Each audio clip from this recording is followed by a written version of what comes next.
Sziasztok! Mesebella vagyok, és ma a kisegér nagy utazásáról mesélek nektek.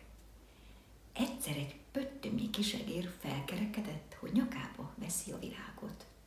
Az öreg anyja hamuba sült pogácsát sütött neki, és elkísérte az egér lyuk széléig. Elindult a kisegér, ment, vándorolt, ki tudja meddig, igen nagyon sokáig, reggeltől egészen estelig.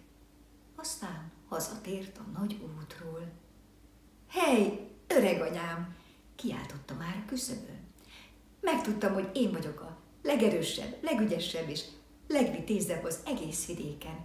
Nem is tudtam eddig. Aztán hogyan tudtad meg? Kérdezte az egér öreganyú. Hát az úgy volt, kezdte a kisegér, hogy kibújtam a lyukból, és mentem, egészen a tengerig. Se széle, se hossza annak a tengernek. Nagyon-nagyon nagy volt, és csak úgy csapkodtak a hullámok. De én nem ijedtem ám meg tőle. Belevetettem magam, és átúztam.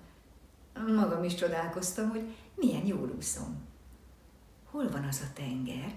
Kérdezte az öreganyú. A lyukunktól napkelet felé. Ismerem azt a tengert. A rénszarvas szaladt arra a múltkor, annak a patája nyomában gyűlt meg a víz. Hallgass csak tovább, folytatta a kisegér. Megszárítkoztam a napon, és tovább mentem. Hát egy roppant hegy tövébe értem, de olyan magas volt az a hegy, hogy a csúcsán megakadtak a felhők. Rengeteg erdő a tetején. Már csak nem kerülöm meg, gondoltam. Nekifutottam, és átugrottam. Magam is csodálkoztam, hogy ekkorát tudok ugorni. Azt a hegyet is ismerem, bólintott az öreganyú. A vakontúrás után van a Szarvasnyom tengeren túl, és egy bokorfűnő a tetején. Sóhajtott az unokája, de csak mondta tovább. No és mit látok, ahogy megyek tovább? Két hatalmas medve viaskodik egymással, egy fehér meg egy fekete. Bőgnek, üvöltenek, egymás csontját tördelik.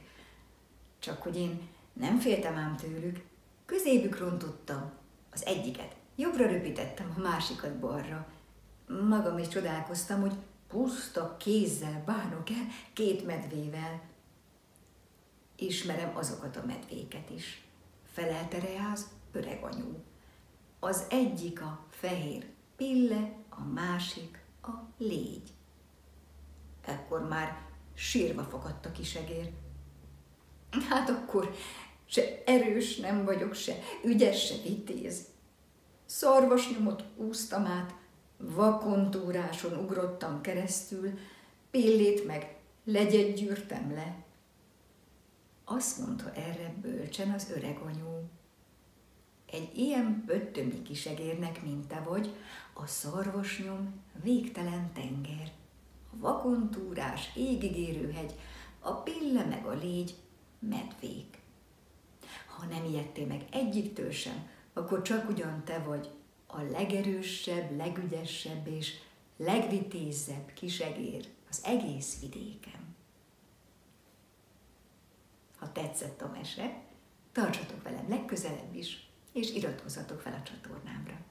Sziasztok!